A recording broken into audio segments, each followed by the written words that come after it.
And it protects residents and guests from disease and injury and maintains the public's trust in the Minneapolis hospitality industry.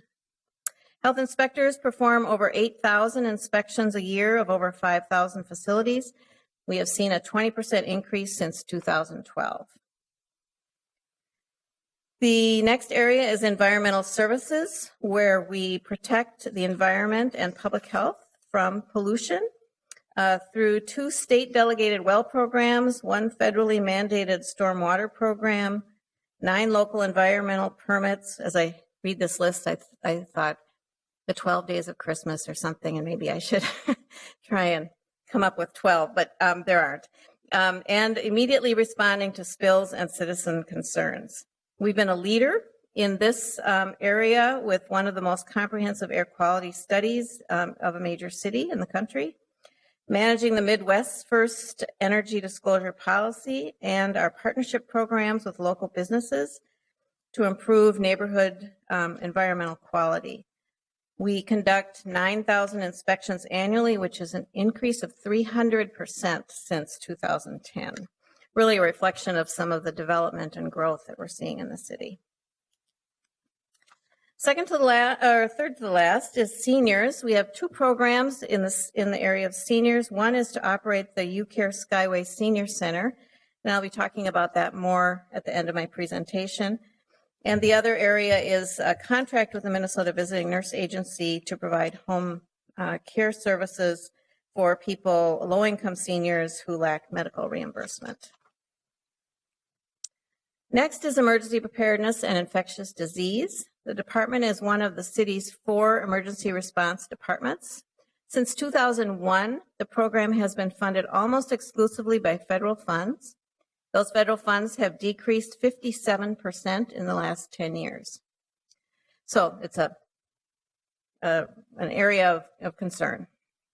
The health department is required by Minnesota statute and city charter to assure the health and safety of residents and visitors from infectious disease in particular, and we do this primarily through a contract with the Hennepin County Health Department. The final program area is our core public health infrastructure, and this is really the table on which all those other programs sit.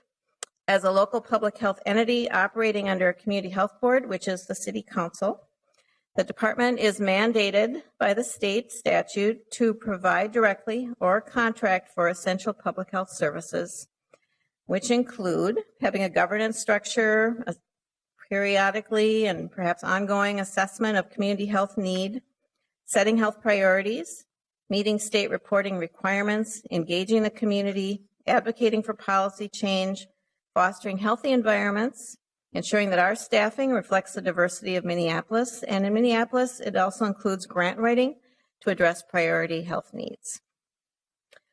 Now we'll move on to the mayor's recommendations. The first one is related to the program area of family and early childhood. The mayor is recommending $30,000 of ongoing funding to invest in Cradle to K work. This is consistent with the first goal of the Cabinet's report, which was that all children 0 to 3 will receive a healthy start, rich with early experience, and will prepare them for successful early education and literacy. Next program area where the mayor has made a recommendation is in youth development. She's recommending $75,000 of ongoing funding, which will allow us to double our existing parent education and support program for parents of adolescents. We are currently able to serve 50 families. We know that this is a successful program. 77% of participants who finished the program said it helped a great deal in dealing more effectively with their children's behavior. There's a great need, much in excess of 50 parents, and so doubling the capacity will be much appreciated. This is an issue that has been identified over and over again in the community as an unmet need. Second recommendation is $50,000 in one-time funding to support creation of a 4-H program for the Somali community.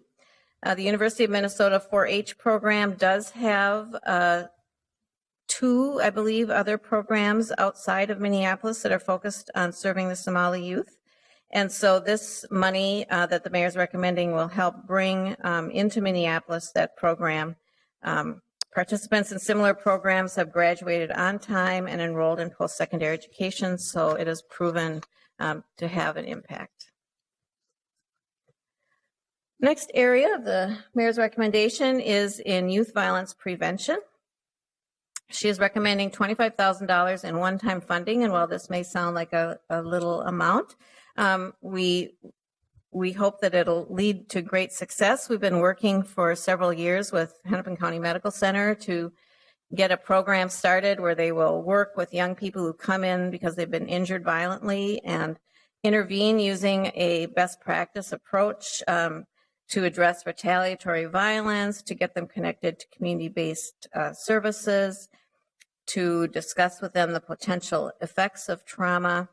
And so we hope that this one-time funding will allow us to work with the hospital and other funders to identify sustainable funding. So this is essentially a pilot. Next area is lead hazard control in healthy homes. And here the mayor is recommending $110,000 in one-time funding so that we can use a lead risk assessor for one more year. As you may remember, those of you that are HE and CE members, in 2014, the lead level was lowered at which we intervene. It used to be 10, now it's 5. This has increased the number of cases very significantly, and so we believe that another year of an additional staff person to help us intervene in those homes will allow us to catch up and to be in a new state of homeostasis and address the need. Commissioner Muscat, just one quick interruption. I know Council Vice President has a question. Mm-hmm. Thanks, Mr. Chair. I just trying to figure out what would be the best information to ask for here. So I'm just a little bit curious about what we think is the future of grant funding in this area. I know that in previous years there were concerns about this being an area where our work had substantially been supported by grants, usually from public entities, and then there was a decrease, and now I see in the budget that it looks like we're getting additional money also from non-general fund. So can you tell us a little bit about what you think is going on with how our work is supported and kind of the future look here? Because I'm just a little concerned about kind of what's the multiple year outlook as opposed to just looking at this year, since we've really had some ups and downs in this program with changes. Yes, thank you for that question, Councilmember Glidden, Mr. Chair. We have recently had another successful round of application to HUD, and so are beginning another, I think it's a 4-year grant, isn't it, Dan? Or a new 3-year. Okay, just starting now another 3-year grant with HUD.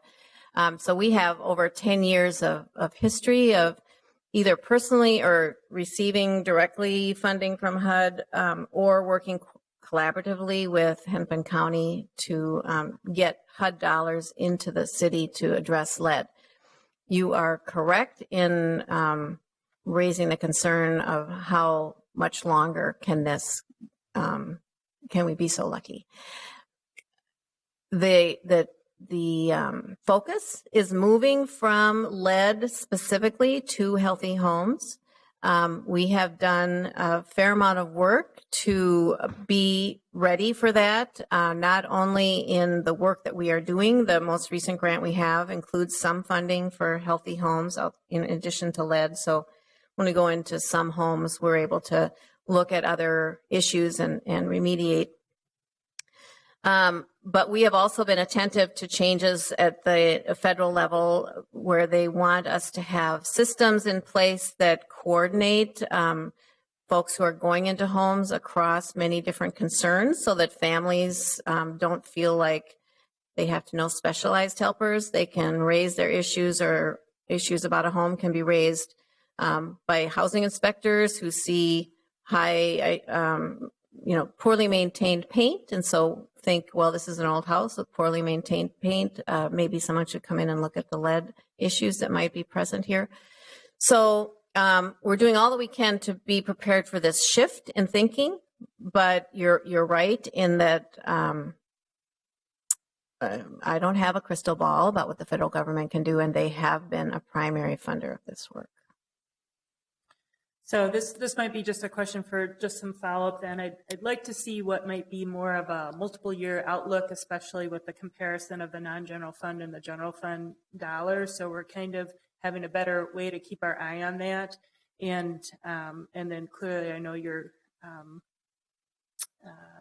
there is a lot of focus on just a multitude of housing issues in the city, and which also says we need to really coordinate the dollars that we're spending and thinking about that. So I know you have your own task in health, but a lot of this is crossover work, and so I just want to put that comment out there too. I'm not sure how much work there is in thinking through kind of the investment of the city, that piece, and how it crosses over department lines.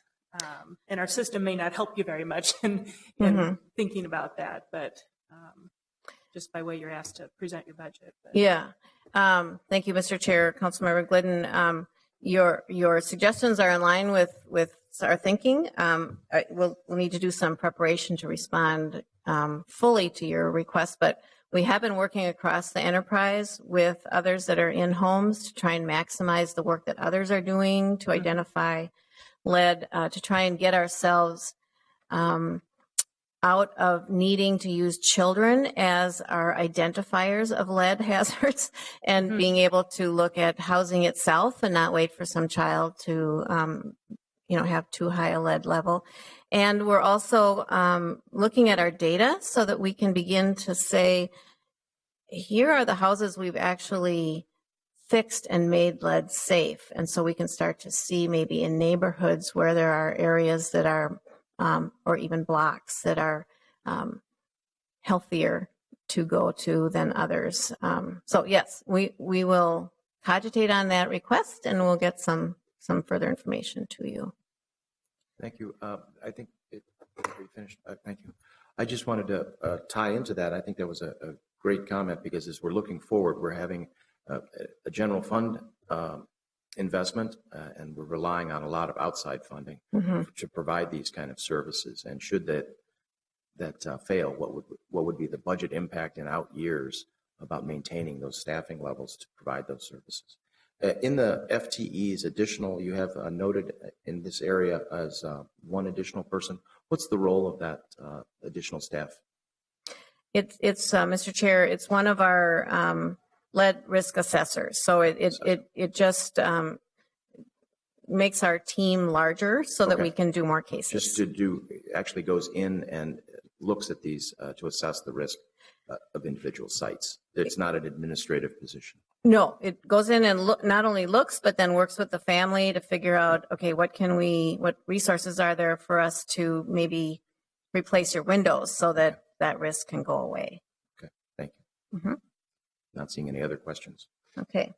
So the second recommendation on that sheet is additional $40,000 that would support the nurses, Minnesota Visiting Nurse Agency in doing some home visiting. The Minnesota Department of Health has identified that Minneapolis has some of the lowest follow-up rates on families because we have families with complex issues. And so we know that if a nurse comes in and says, there's a lot of complicated stuff happening here, how can we make sure that your young one gets back to the doctor and has a kind of a recheck of their lead levels and what other resources you might need.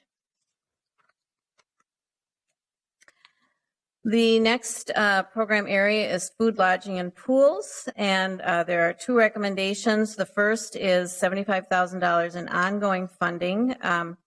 Last year, you approved in the 2015 budget the creation of an environmental health community liaison, and we've had great success with that person, reaching out to cultural communities, having forums for Somali business owners and Latino business owners, talking to them about operating food businesses in particular. What we don't have or haven't had is the programming funding, because oftentimes what we're discovering is there's a need for training that doesn't exist anywhere else, and so we need to help develop it.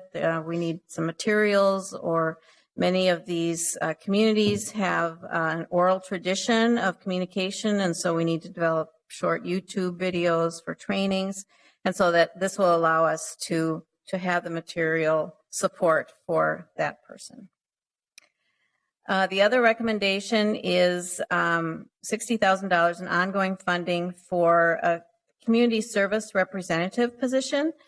I imagine you are all somewhat familiar with the city's plan to have a new system, an electronic system, electronic land management system, ELMS. And during the planning process for implementing that, we continue to identify processes that maybe need a little bit of tune-up. And so one thing that arose as part of that planning was the way that cash is being handled currently. And the way that it was being done was not really in compliance with expectations of the Minneapolis Treasury. We also identified that because it was a disparate responsibility and not concentrated in one or two people, that probably as much as $160,000 of revenue a year was being missed because we weren't tracking unpaid citations, invoices, and registrations. So in the middle of this year, 2015, we did redirect one existing position and hired one temp to begin to do this focused work, and they have been doing this work, which includes processing of $2.5 million of general fund revenue. So the mayor is recommending funding for one position. The work that we did to get something started in 2015, we really can't sustain without funding in 2016. Thank you. I have a question from Councilmember Yang. Yep. Thank you, Mr. Chair. Ms. Musicant, with regards to the $75,000 in ongoing funding to expand training and outreach to licensed businesses, I'm going to give an example. Last year, we passed an ordinance with regards to, I'm going to use the word, although we're not supposed to use it, styrofoam. And I'm, as I go out in the community and still, eat in places, there are still places that are using styrofoam. So I imagine this is what the outreach funding is for. Is that correct? Correct, Mr. Chair, Councilmember Yang. We, thank you.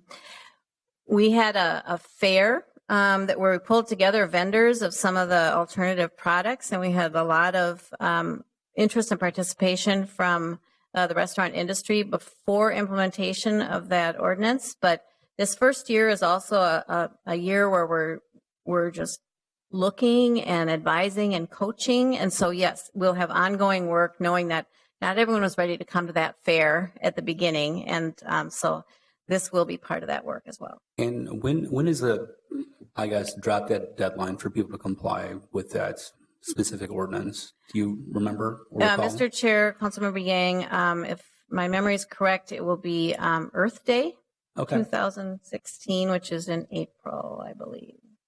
Okay. I'm getting nods. Okay. Thank you. Councilmember Yang, I think you point out two great things. One is that it's $75,000, but more importantly, it's ongoing. And this is what an ongoing commitment to make sure that everybody's continuing to do that, comply with that ordinance. Thanks. Thank you. I think we'll go on then to environmental services, and the mayor's recommendation there is twofold as well. $34,000 in ongoing funding that will accomplish several wonderful things. Will help us increase, and it's focused on community outreach, collaborative work, and additional prioritized sampling around some air quality sampling that we have just finished a 2-year round of. So this will allow us to increase a half-time position to 0.75. It will also provide some funding for that testing and for community outreach. We'd like to engage communities around findings of high levels of toxins in their communities so that they are helping us think about how to move forward and trying to change whatever pollutants are contributing to that. They might be traffic or might be a single source or multiple source. It also will allow us to continue some of our work with local schools and young people to get them interested in the environment and as a career or an interest area related to science. So the second, all of this funding really leverages a lot of relationships we have, and those are noted in the rationale.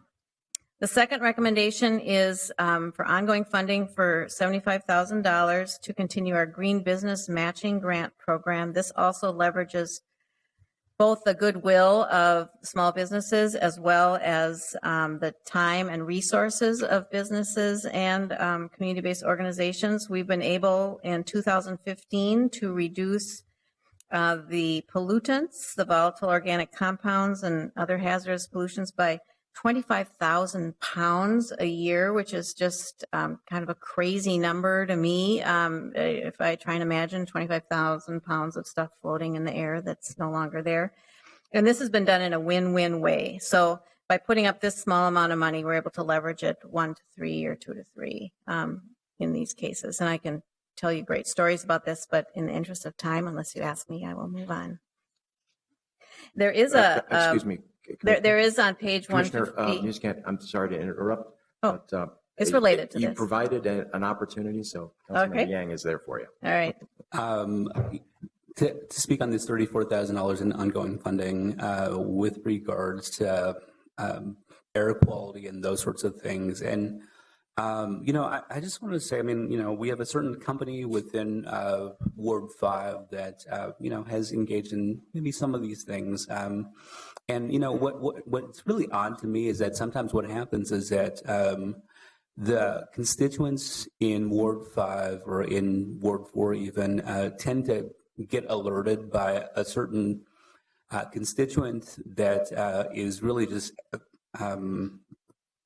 really rabid about this issue and puts it on Facebook a lot more. And, I'm wondering, how does this $34,000 get us to a point where we can have somebody at the city who is as rabid as this person so that these issues, become issues for the people in the ward? Because in some ways, we're talking about outreach, but, in a lot of ways, this is kind of a greater good issue that probably needs a lot more organizing than just outreach. And so, I'm wondering, how does this play into, what the health department sees in terms of the role of this person or several persons that are involved in this? Thank you, Mr. Chair, Councilmember Yang. My view of our next stage of work around this air quality testing, it really has to do with environmental justice. So we look at communities that are adversely impacted both by high levels, but also by perhaps a sense of disengagement from influencing change. What we're finding is oftentimes the smaller pollution is coming from dry cleaners and auto body shops and traffic that's concentrated in areas. So it isn't always one big business that kind of is easier to look at, easier to focus on. But we are also interested in what kind of pollution is associated with those large businesses as well. So what my hope is that this is not just routine community outreach, but this is community outreach that is in partnership with folks that are looking at environmental justice. Right. And my point is really that, our $34,000 or our staff person or our department here is much more out front than, let's say, a constituent in a certain ward, just because I think, on these issues, it's really important for the good of, the whole area on the north side to have folks who are out front on the specific issues. And, I know the good work that you all do, but in some ways, I'd like to hear from you all first instead of this specific constituent. Thank you. Okay, thank you. So noted. We also have a comment question from Councilmember Fry. Thank you, Mr. Chair. Ms. Musicat, going back to the youth development enhancements, it's $70,000 ongoing funding to expand the program to an additional 50 families. How much do we presently spend, and how many families are presently covered? Mr. Chair, Councilmember Fry, it's a doubling of our current effort. So last year was the first recommendation, budget recommendation of ongoing funding, and so that created the program. And that was at 50? We're serving 50 families with $75,000. So it was the same allocation, but we're just doubling it. Correct. Okay.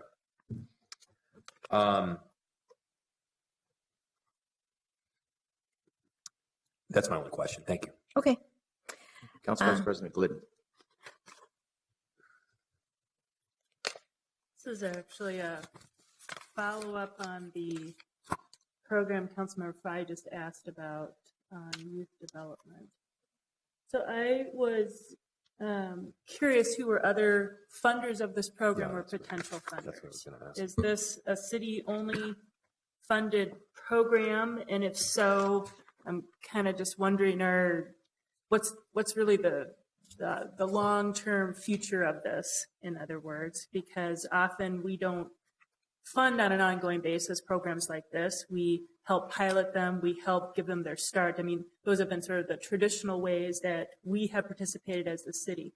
So I wanted to know, how did our original investment leverage any other key partners that would be maybe more traditional sustaining partners of programs like this, and why now is the time to add this funding? Thank you. Mr. Chair, Councilmember Glidden, since we began talking about youth violence prevention, this has been a need that's been identified repeatedly in the community with nobody filling it. And so over time, since 2007 or something, we found little bits of money and we'd fund it 1 year and then we'd go away and we wouldn't have that money anymore and we'd find some other funding and we'd fund one here or there. And so this opportunity to have ongoing funding really gives us a base from which we can begin to evaluate and develop best practices. And I think from that position, there just isn't, I mean, it's funny, you'd think there should be tons of information about this need, but there really isn't. We do a lot of support for families of babies, but we don't support families of adolescents very well. And so it is our belief that we will begin to have evaluation information because the programs won't be 1 year on, 1 year off, blinking on, blinking off, so that then we can make a case to some other funders, to some other programs to begin to expand these programs across the city. So that is our intention, which I know is not exactly what you were asking for. But So the answer is right now, there aren't other funders Right. or other major potential funders.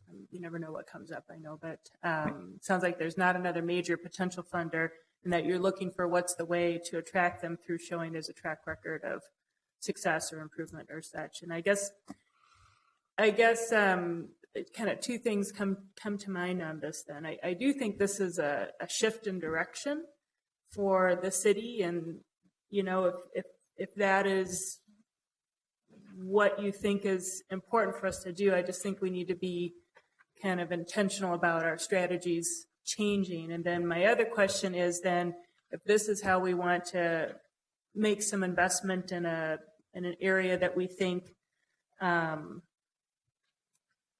there is a gap, there is a hole, and it needs our assistance to build the case better to make the need. Are there other things that we're doing in the department that are more of that one-time project, which has been our traditional model, that perhaps we should not do in order to better invest in something like this?